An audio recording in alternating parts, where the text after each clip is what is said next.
And now we're going to talk UFC 202, the main card of UFC 202. Mike Brenner, we got Nick Kalikas, who opens these odds. His website is MMAoddsbreaker.com. He joins us, previews every main card of the UFC, and he opens these odds, Mike Brenner. So he's the best guy we could talk to for odds making. Nick Kalikas, thanks for being back with us. Are you there? Yeah, pleasure to be on with you guys. Thanks for having me. All right, sounds good. All right, so this is Nate Diaz and Conor McGregor, the big rematch, right? Now, Mike Brenner, just to refresh anyone's memory, Conor McGregor, of course, the biggest mouth in all of MMA, but super talented, and he's proven it. Sure. He usually backs up what he says. Yes, absolutely. Now, in his last fight, he predicted a first-round knockout of Nate Diaz and lost. It didn't go too well. well. Now he's dialing it back a bit. Now he's predicting a second-round knockout. Second-round knockout, and he's a surprisingly small favorite. Nick Kalikas, I don't know. When I saw this, I thought Conor McGregor at anything under minus 150 would be a great bet. I think he's going to be, his ego, he's admitting that his ego got to him in the first fight. He didn't have a lot of time to prepare. I'm guessing McGregor's a good bet here, and I'm also guessing the public would be all over him. Where'd you open this line? Open at minus 130 for McGregor. Okay, so where's the betting been? It's actually been both. I mean, early on we saw a lot of action coming in on Diaz. A lot of people, when I opened a line, the first remarks were, I can't believe Diaz is the underdog. Yeah. So a lot of action was coming in his way. But as time progressed a little bit, I mean, obviously the European community, Irish fans, all the crazy Conor McGregor fans started betting as well. Then, of course, the MMA diehards. A lot of people believe what you just said is accurate as well. Anything under maybe $150 or so, there's some value on Conor McGregor, especially based on the first fight. I mean, obviously, McGregor was a much larger favorite in that spot here, and it is a rematch. And a lot of people believe Conor will adjust and get the W here. But with all that being said, there has been a tremendous amount of two-way action. I mean, the sports books across the board, they got to be fairly even, I would think, in most cases, because they are going to get significant two-way action on this fight.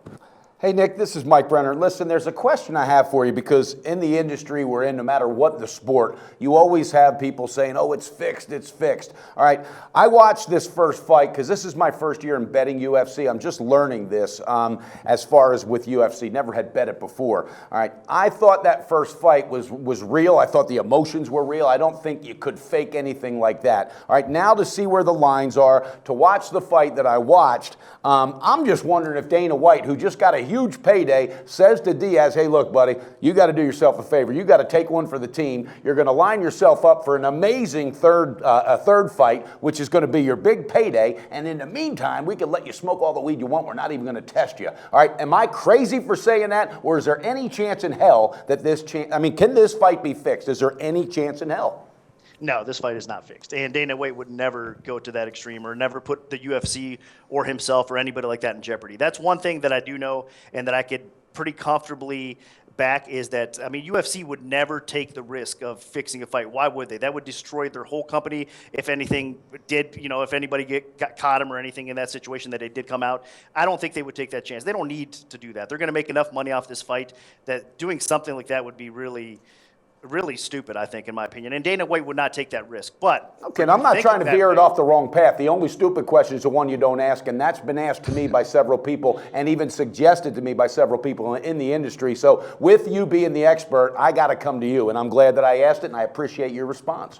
No, you know what? I don't even think it's kind of off the wall thinking that way. I think there's a lot of people that could really ask that question. It's just, if you know the UFC and if you know Dana White and you know just the company, overall it's pretty clean. Despite the crazy judging that we see out there, I mean, I do believe that the UFC is a legit company. They would never kind of stick their necks out there like that or do the wrong thing as far as that goes. I mean, they are a company that would probably love to see a trilogy. Who wouldn't? I mean, Diaz would love to see a trilogy. I mean, that's more money for all of them. You know what I mean? So, but I still don't think either fighter is going to go out there to like Diaz wouldn't go out there to intentionally lose. I think he's got too much pride.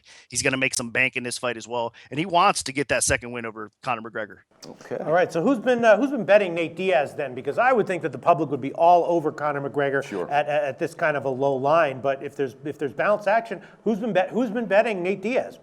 There's actually sharp action on both sides. But again, I think a little bit more sharper action is coming in on Nate Diaz as well. More respectable action is. So I think the sharp opinion is going to be Nate Diaz. And I can understand it, to be honest with you. That's why I opened the line where I did. I thought there would be some two-way action, but it was a hard line to set, honestly, because you don't know. I mean, with the Conor McGregor hype, it's never fair to say how much respect he is going to get or not. So the line staying near pick'em, I think, is a good thing.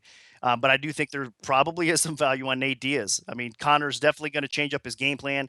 He understands what he has to do in this spot now. I've heard all sorts of different scenarios. The camp said they're going to kind of be a little bit more disciplined, kind of not go as aggressive early on. I think that's going to be a mistake, to be honest with you. I think he needs to be aggressive to win this fight. I think he needs to go out there thinking, look, I'm going to knock your head off. I'm going to knock you out. I'm going to finish you this time. His cardio should be better, obviously. So he did run out of gas a little bit in that spot, but this is a 5-round fight.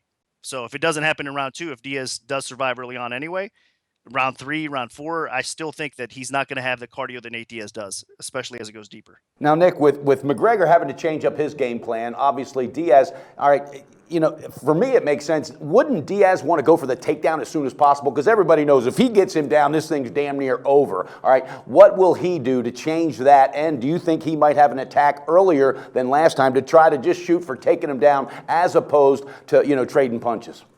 I wouldn't be surprised if he got the opportunity. I don't think Diaz is going to actually shoot for a takedown, but if they get in close, I could see Diaz maybe trying to trip him and get him to the ground, because you're absolutely right. I mean, now he knows for sure. I mean, it was an easy path to victory getting on the ground with Conor McGregor last time. He knows he could do it. He's going to probably finish the fight maybe even quicker this time, despite improvement from McGregor. I'm sure he's been drilling the ground. I've heard, even his camp said he's actually going to have the advantage over Diaz. That's not going to happen. He's not going to have the advantage over Diaz on the ground. So despite all that, I think Diaz could finish him faster on the ground. So he does know that that's his path to victory. But man, Diaz and his brother, they're stubborn fighters. They're great strikers. I was going to say good, but you can't even say good because they're so effective. Look at the competition they faced in the past against legit strikers, and they seem to outstrike these guys, with a lot of people not expecting that to happen. So Diaz is a great striker, and I think he's going to want to stand and bang with McGregor a little bit just to kind of prove that, hey, I can strike with you. He is going to be a little bit sharper this time. And I think he is going to have more success even early on in this fight, but especially if McGregor sits back and waits. You do not want to let Nate Diaz get comfortable in this spot. It sounds like this line then is going to close to where it is right now. Two-way action from the public and the sharps. I'm leaning on McGregor at -130, and then I'm also thinking about the other big fight on the card, Glover Teixeira and Anthony Johnson. I'm thinking that Glover Teixeira is a little bit too big of an underdog here, and if Johnson gasses, he'll have an advantage in the second or third round. I'm thinking Teixeira at +165, and particularly at inside the distance at about 3-1 might have some good value. What do you think about that, Nick? Am I thinking right, or would you talk me off of that?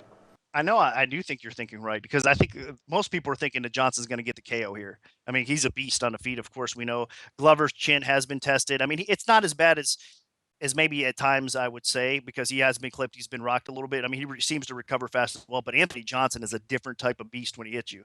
So a lot of people cannot survive or withstand that punishment that he throws. So he's got good wrestling to go along with it. So if it stays up on the feet, even though Glover is a very talented striker in his own right, Anthony Johnson definitely should have the edge. But like you said, I think as the fight progresses, obviously Glover has a little bit more gas in the tank. He is the better overall fighter.